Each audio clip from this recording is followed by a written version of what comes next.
اكس واي في بي ان سكيورتي بروكسي في بي ان.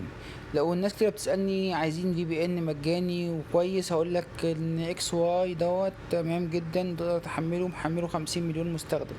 عيبه الوحيد ان انت ممكن انت بتفتح الفي بي ان بيفتح معاك ساعة وبعد كده بيجي فاصل منك. طبعا لو انت بتشاهد بقى فيلم، اي حاجة، محتوى في اي منصة من المنصات خارج بلدك، فايه مش هتقدر تعملها. تاني حاجة، المفروض ان هو لما بشغل الفي بي ان فبيشغل لي اي لعبة خارج بلدي.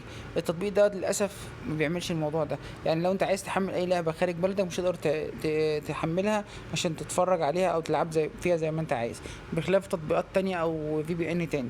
لكن غير كده التطبيق احسن من غيره في السيرفرات المجانيه، اعلاناته اقل شويه، هتقدر تستخدمه يعني في الخفيف والحنين. يعني لو عايز بقى حاجه سريعه وكده ممكن تشترك يا اما في السيرفر اللي بفلوس، يا اما مش هينفع. يعني التطبيق ده فيه عندك سكيور بقى، محمله 100 مليون واحد، هو ده احسن تطبيق ممكن انصحك بيه انك تحمله وتلعب عليه وما بيفصلش منك بعد ساعه زي دوت. شير ولايك وسبسكرايب عشان اقول لك التطبيق ده بيعمل ايه.